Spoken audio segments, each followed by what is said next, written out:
Bella katanya lagi di UI kayaknya ya ini. Udah ngobrol duduk santai nih sama Mbak Devi kayak. Dari kacamata pengamat sosial katanya gimana Bel? Nanti ngobrol aja Bella nih sama Mbak Devi gimana ya? Silakan Bella. Ya, ini Agung dan juga Ica, pemirsa BTV. Pagi-pagi saya udah ngeliat media sosial internet ini ya. Agak kesel sebenarnya baca, karena ternyata di kolom komentar itu masih banyak sekali ujaran kebencian. Belum lagi juga berita hoax dan informasi yang gak jelas yang dibagikan melalui internet. Padahal seperti kata Anda berdua tadi, Agung dan juga Ica, bahwa dari We Are Social itu sudah merilis data per Januari 2023 kemarin, bahwa ternyata pengguna internet aktif di Indonesia itu banyak sekali. Ada 221 juta, sudah mendekati hampir lebih dari setengahnya. Padahal penduduk Indonesia sendiri itu ada 270 juta, yang artinya ini sudah sekitar 79-78% pengguna aktif internet di Indonesia. Dan ini belum lagi ditambah Agung juga tentunya dengan banyaknya gitu ya ujaran kebencian yang kita lihat gitu di media sosial, di kolom komentar dan lain sebagainya. Nah, kalau Anda ingat Agung dan juga Ica, pada tahun 2020 kemarin Microsoft ini sudah merilis sebuah urutan atau posisi nih ya, peringkat seperti itu dari jumlah atau dari rata-rata netizen yang dapat dikatakan barbar dan juga kurang sopan kemudian di media sosial ya. Dan ternyata tahu nggak, se-Asia Tenggara Indonesia itu menempati urutan nomor satu tertinggi se-Asia Tenggara. Nah, pasti Anda berdua juga penasaran, sama dengan saya juga penasaran, kenapa sih kemudian ada budaya seperti ini khususnya netizen Indonesia ya, di saat mereka bermedia sosial atau juga berinternet. Untuk itu bersama dengan saya saat ini nih sudah bergabung ahlinya. Kita akan bertanya langsung kenapa kemudian ini bisa terjadi di negara kita. Bersama saya dengan saya hari ini pada pagi hari ini ya, pagi-pagi udah bertemu dengan Ibu Devi selaku pengamat sosial nih. Ibu, tadi udah kita dengarkan Agung dan juga Ica, mereka berdua kemudian membacakan data dan lain sebagainya. Kemudian kalau kita lihat ya Bu, di media sosial sekarang tuh meskipun penetrasi internet kita di Indonesia ini cukup dalam, tapi kenapa kemudian ada budaya seperti itu di khususnya kalangan netizen kita, Ibu? Ya, pertama seluruh penduduk dunia itu baru mendadak digital gara-gara pandemi. Karena mendadak digital belum pernah dapat bimbel hidup di ruang digital.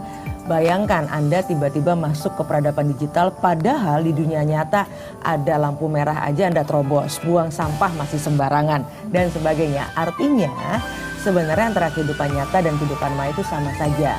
Yaitu apa? Kalau kami, saya sebagai anggota Japelidi, kami pernah membuat sebuah modul, namanya modul CABE.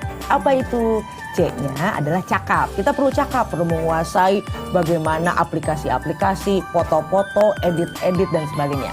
Tapi setelah itu A-nya, sadar nggak bagaimana menjaga aman atau tidak agar misalnya dompet digital kita tidak tergerus.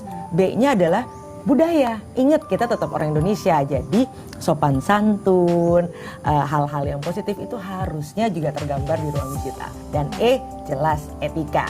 Nah, CABE ini memang baru serius kemudian pemerintah bekerja sama dengan kampus, pegiat literasi digital disosialisasikan baru 2021. Tadi We Are Social mengatakan bahwa jumlah pengguna internet 220 juta. Yang paling menarik adalah menggunakan lembaga yang sama, katanya kabarnya penduduk Indonesia 270 juta.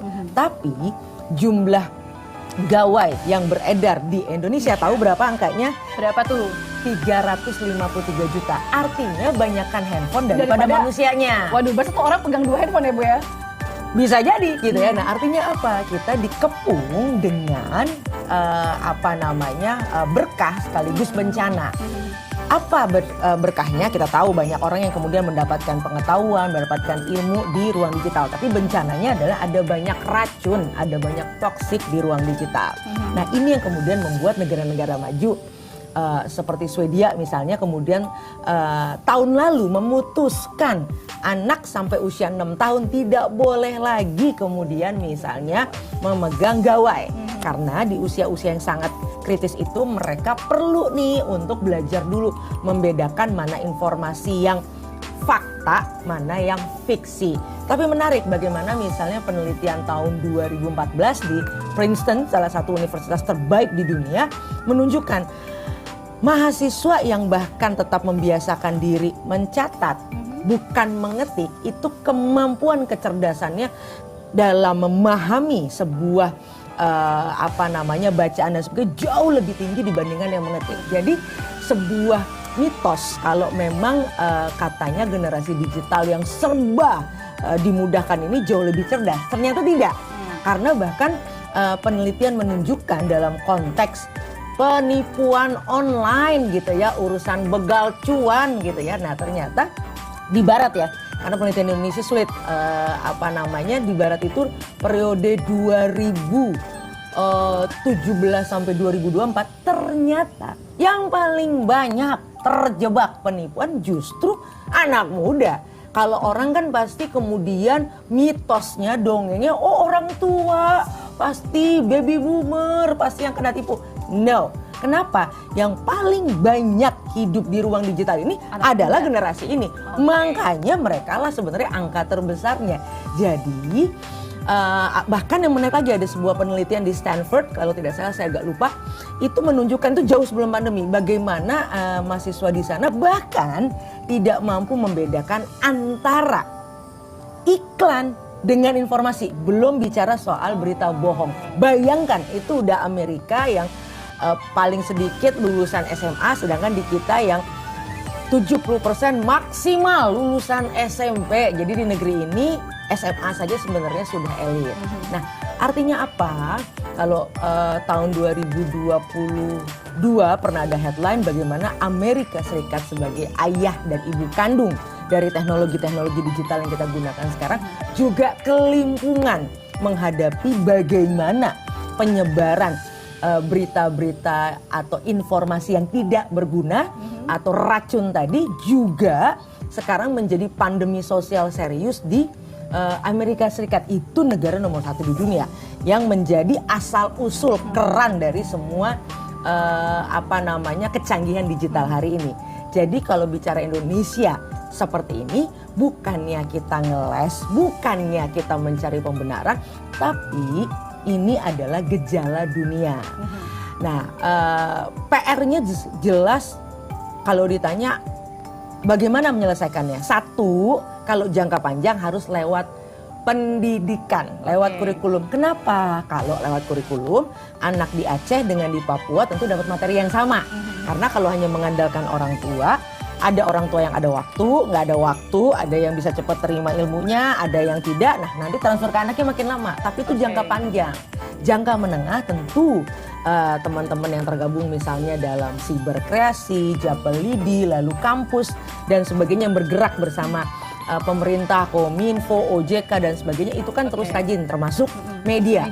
Jadi jangan nunggu ada masalah baru media mengangkat gitu ya. Nah, karena persoalan ini tiap hari terjadi. Bahkan ada bahaya laten yang nggak banyak didiskusikan tapi ini terjadi tiap hari, yaitu fenomena kecanduan judi online yang hubungannya sama masalah yang lain, yaitu pinjol ilegal. Aduh gitu ya. Bikin pusing ya Bu ya. Bikin pusing. Nah jadi perlu dicatat ya bahwa memang seperti Bu Devi katakan tadi, bahwa ada banyak hal sebenarnya menjadi kerugian kalau misalnya kita tidak mempersiapkan literasi digital kita secara baik. Dan sekali lagi juga Agung dan Ica, semoga ini bisa menjadi perhatian kita bersama ya Ibu Devi ya, baik itu pemerintah dan juga seluruh elemen, termasuk tadi Bu Devi bilang bahwa anak muda itu ternyata paling banyak terjebak hal-hal seperti ini karena kita paling baik menghabiskan waktu di ruang digital. Dan sekali lagi perlu catat, semoga kedepannya kita bisa terus memperbaiki literasi digital kita ya, supaya nggak terkena penipuan, berita hoax dan lain sebagainya. Agung dan juga Ica, bentar Ibu, ini ada chat masuk barusan. Wah, tips diet Ica apa namanya? Bella. Makasih banyak kalau gitu Bella sudah berkenan bergabung sama kami. Salam juga buat Mbak Devi di sana ya. Lanjut lagi pada ngobrol-ngobrol deh. Selamat mengisi pagi hari ini ya. Iya, terima kasih Bella dan juga Mbak Devi.